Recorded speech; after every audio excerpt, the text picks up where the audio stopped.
안녕하세요. 포요 한율연구소입니다. 이번 시간엔 지난 시간에 이어 러시아 환율하고 루블과 치죠. 국채시장에 대해서 얘기를 하고자 합니다. 1998년과 비교를 하는 방법으로 여러분들에게 도움이 될 수 있는 정보를 제공하고자 합니다. 1998년은 아시아 쪽에서는 98년에 외환위기가 발생했죠.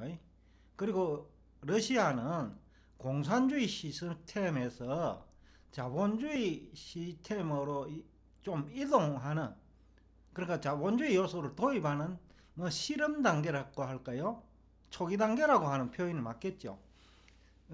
그러니까 이제 외환시장도 정부가 이제 뭐 통제를 하던 그런 시기죠. 98년 초만 하더라도 그 루블화 가치가 달러당 한 6.3 루블 정도 했어요. 그리고 이제 러시아는 그 석유 팔고 가스 팔아 가지고 그 정부가 유지되는 그런 시기죠. 그러니까 재정 적자가 이제 가스 가격하고 그 다음에 석유 가격에 의존하는 시기였는데, 97년에 이제 아시아 외환위기가 발생하면서 유가가 98년 초에 뭐 12불, 15불 달러까지 내려갔거든요. 그러니까 러시아 경제가 굉장히 어려운 시기죠. 그리고 공무원 봉급도 주기 어려운 그런 시기였는데, 그러니까 부족한 돈은 이제 외국에서 단기 외채를 발행해 가지고 조달해 가지고 그 재정을 유지하던 그런 시기였습니다. 그 당시 이제 러시아 루블화는 6.3불이었는데 그 뭐 심각한 상황에 이제 몰리니까 루블화 같이 평가 절하를 이제 중앙은행이 정하는 거죠. 그때는 그 9.5불 정도까지 평가 절하합니다. 한 33% 절하를 했는데, 그러다 이제 뭐 국채 가격은 급등하고 금리도 그때 단기채 같은 경우 이제 금리 조정을 하는데, 그때 그 한 200% 정도 올려버렸어요. 그러니까 뭐 지금 만약에 10% 금리를 하면 25%를 올려버리는 거죠. 네? 25에서 30% 정도 올려버리는 거죠. 그러다 보면 이제 국채 가격이 폭락하는 건데, 지금은 이제 외환시장도 자율화되어 있고 국채시장도 자율화되어 있거든요. 외환시장은 IMF 구조금융을 받으면서 그 외환시장이 이제 자율화됐고, IMF에서 돈을 그 구제금융 지원할 때는 조건이 있어요. 그 자본시장 개방 내지는 외환시장 자율화 하라는 조건이 있거든요. 그러니까 그 조건을 받아들일 거냐 말 거냐의 문제지, 받아들인다면 그, 그 외환시장을 그 시장 기능에 맡겨야지요.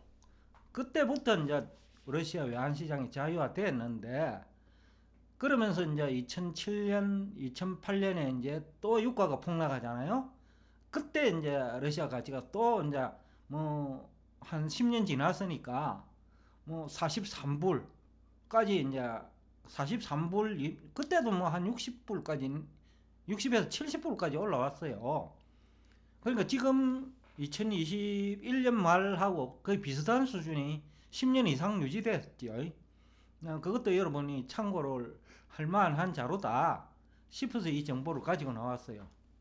그러니까 10년 동안 약 71불에서 유가가 등락할 때마다 한 4, 50불 사이에서 그 4, 50루블이네요.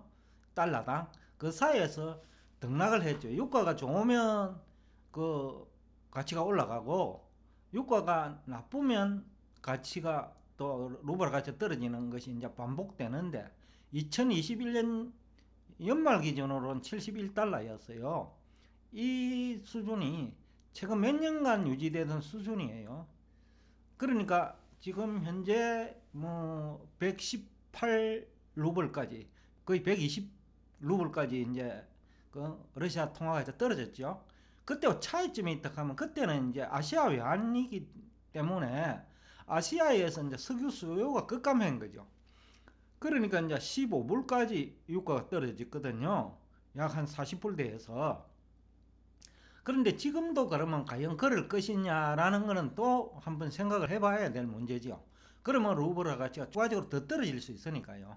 또 금리도 추가적으로 더 상승할 확률이 있기 때문에 시간은 충분히 있다고 보고, 그래서 이제 그때도 모라토리움 선언을 했는데 98년이죠.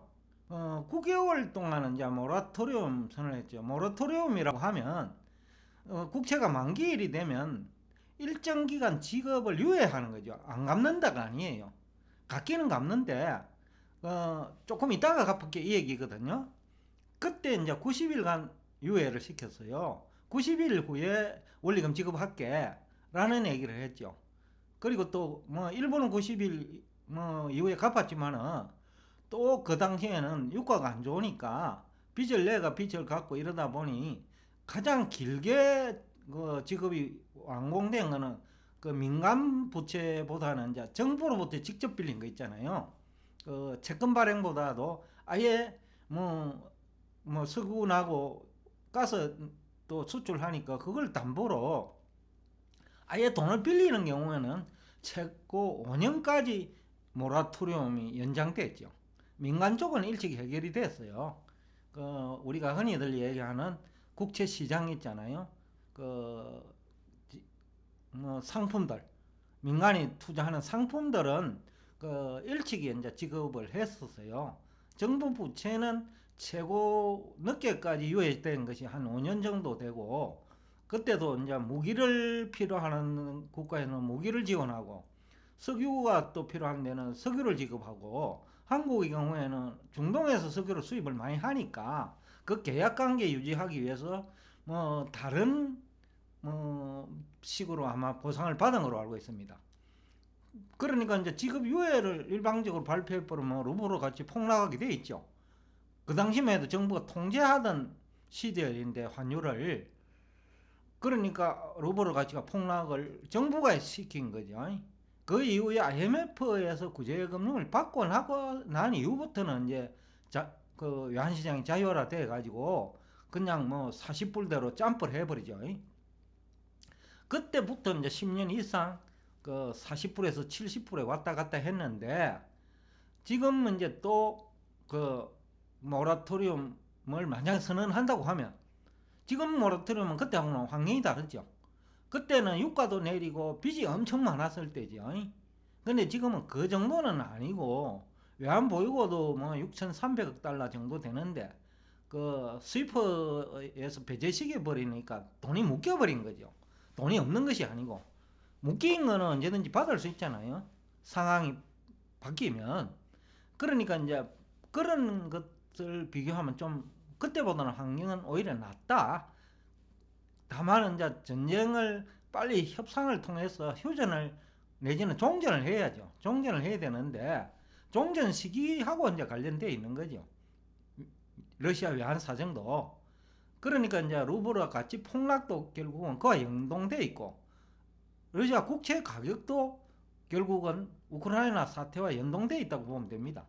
근데 하루 이틀 만에 끝나지는 않을 것 같고, 이것을 봐가면서 의사결정을 해도 루블에 투자할 수도 있고 러시아 국채에 투자할 수도 있죠. 앞에서도 얘기했지만 그때는 워낙 이제 러시아 경제 자체가 어려웠어요. 그러다 보니 국채 가격도 약간 단기채 같은 경우에는 200% 정도, 그러니까 10%면 25%까지 올라가는 거죠. 25에서 30% 가까이 올라가는 거죠.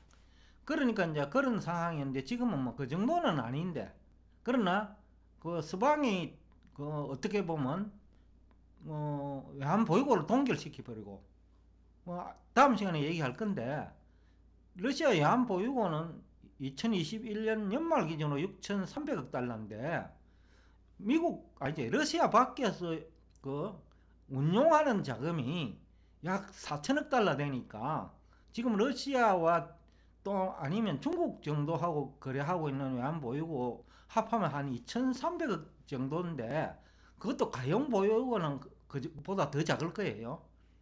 그건 다음 시간에 제가 얘기를 하기로 하고, 오늘은 그 시간 관계상 98년과 2022년 러시아 환율과 국채시장 환경하고 외환시장 환경을 설명하고 있습니다. 그래야 여러분들이 어느 수준이면 적당하겠다 라는 것을 이제 어느 정도 예상을 해볼 수 있고 투자 타이밍이라도 좀 조절할 수 있지 않느냐 라는 뜻에서 이 자료를 가지고 나왔습니다. 그래서 2022년은 스위프트에서 배제시킨 게 가장 큰 원인이죠. 그리고 그 돈이 이제 동결돼 버리니까 사실상 가용 외환 보유가 없어져 버린 거죠. 그러니까 실제 외환 보유고나 아니면 통계상 외환 보유고보다 어려움이 닥쳤을 때 실제 가용할 수 있는 외환 보유고인데 가용할 수 있는 외환 보유고는 지금 500억 달러 미만이라고 추정을 하거든요. 국제금융시장에서. 그렇다고 하면 오히려 전쟁이 러시아가 답답해가지고 조기에 종결할 수 있겠다라는 생각도 하고는 있어요. 그래서 아마 간밤에 그 협상이 결렬됐지만은 그래도 다시 한번 협상하자는 얘기가 이해가 일치됐다는 거 아니에요. 이해가 일치 안 됐으면 러시아는 거부했겠죠. 근데 자기들도 러시아도 다급하니까 다음에 다시 한번 협상하자. 그 얘기가 이제 굉장히 중요한 얘기겠죠. 그러니까 전쟁이 경우에 따라서는 예상보다 빨라질 수 있을 것 같다라는 얘기를 할 수 있겠고, 참고로 그 3월 1일 제가 방송에서도 얘기했는데 그 JP 모간과 시티은행이 러시아 국채를 많이 가지고 있어요.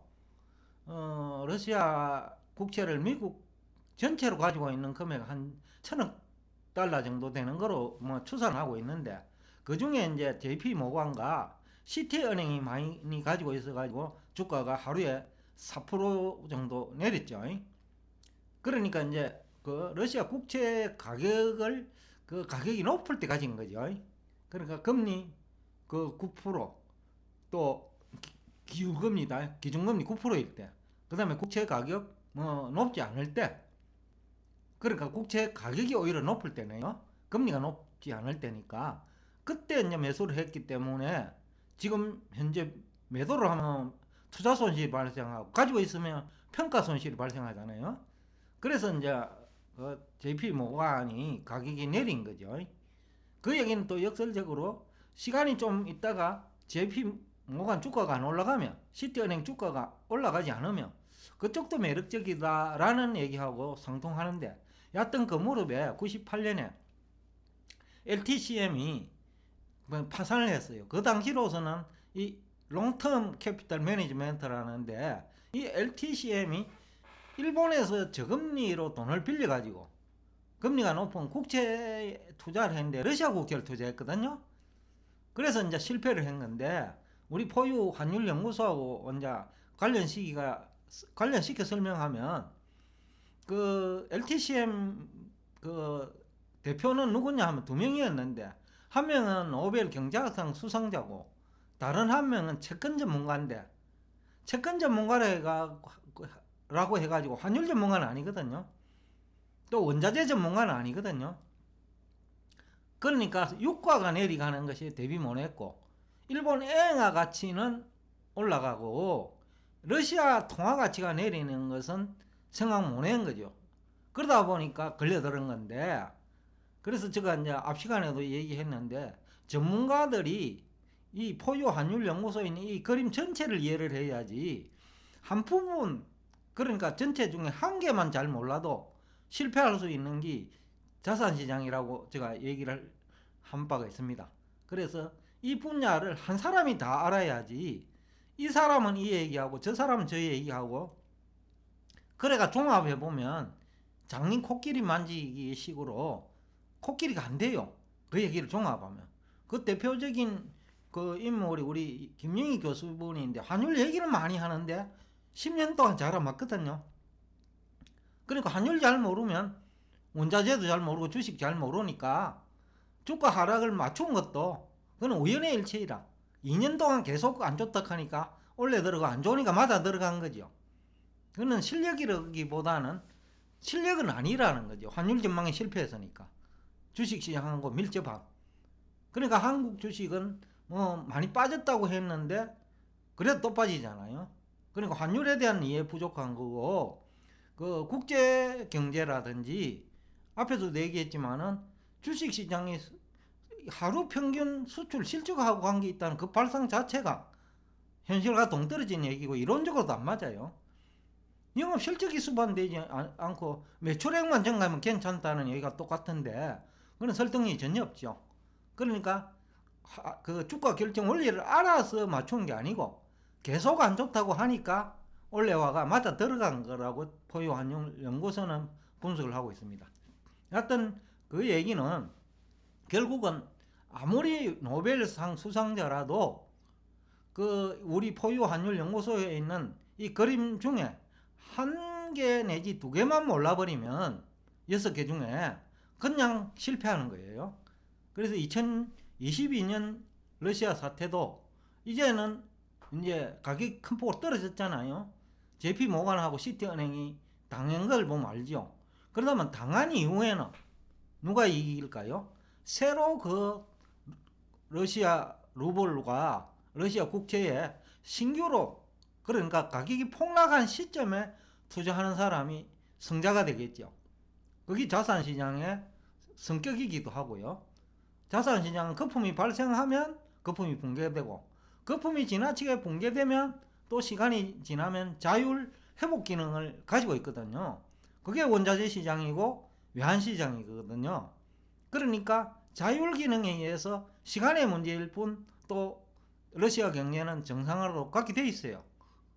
그렇기 때문에 너무 공포에 휩싸일 필요는 없다. 그리고 러시아가 모라토리움을 선언한 사례는 있지만은 갚지 않았지는 않았다. 갚았다라는 거죠. 특히 민간은 빨리 갚았다. 민간이 누구냐 하면 그 러시아 국공채 상품 투자자예요. 국가가 뭐 돈 빌려준 거는 다르다. 그러니까 너무 걱정할 필요는 없다라는 얘기를 하고는 싶어요. 다만 과연 이제 이 러시아가 지금 또 다른 또 침공을 계속할 것이냐 아니냐는 러시아 루블과 같이 추가적인 하락 내지는 국채 가격 추가적인 하락과 관련되어 있으니까 그것은 조금 우리가 예의주시하면서 투자 시기를 결정하자라는 얘기는 가능할 것 같아요. 근데 이제 외환 보유고가 너무 작기 때문에 러시아 루블을 가지고는 전쟁 못해요. 왜냐하면 전쟁하는데도 외국에서 생산된 물건이 많이 필요하거든요. 그래서 러시아가 최근 3개월 수출액이 지난해 그러니까 4분기죠. 780억 달러나 돼요. 굉장히 많이 수입하는 거죠. 수입액이 수출 아닙니다. 수입액이 780억 달러예요. 그러니까 지금은 유가가 좋고 천연가스 가격이 좋아가지고 큰 문제가 안 되죠. 그래서 지난 몇 년간 러시아 외환보유고가 급격히 증가했죠. 세계 5위입니다. 6,300억 달러는. 그 정도로 이제 외환보유가 증가한 것도 유가와 천연가스 가격이 이제 도와준 거죠. 그러니까 지금도 전쟁만 빨리 끝난다면 그 유가와 천연가스 가격은 높게 유지되죠. 특히 천연가스는 그, 뭡니까? 탈산소하고 연결되어 있는데 그거는 좀 그 오염 물질에서 배제되어 있거든요. 천연가스는. 그 다음에 석유는 문제인데 지금 현재 뭐 석유 생산을 전기차 시대로 간다고 하니까 아니면 그 다음에 청정에너지 시대로 간다 하니까 석유 생산 시설이 이제 부족하단 말이죠. 그러니까 이게 어떻게 될 것인지 또 아니면 뭐 오펙이 이게 이제 오래 가면 유가가 내려가 버리거든요. 세계적인 경기 불황으로 이어지면서. 그러니까 오펙이 오히려 유가 급등을 막기 위해서 오히려 생산량을 일정 기간 늘릴 수도 있다라는 생각도 하고 있어요. 그래야 오펙이 적어도 자기들도 사니까요. 이게 만약에 120불 이상까지 가가지고 막 서너 달 유지되어 버리면 그러면 유가가 폭락해 버릴 수 있거든요. 그럼 오펙도 뭐 경제적 피해가 생기죠. 그러니까 오펙이 오히려 미국이 요구하는 그 석유 정산에 협조하지 않을까라는 생각도 하고 있어요. 그러니까 이런 거 종합해가지고 러시아 루블화도 이용하고 러시아 국채 가격 폭락도 이용한다면 현명한 투자 전략이 나오지 않을까라는 얘기를 하고 싶습니다. 그 다음에 이제 우크라이나 사태가 만약 조기에 종식되면 유가도 빠른 속도로 내리겠죠. 또 루블을 하도 회복 속도가 빠르겠죠.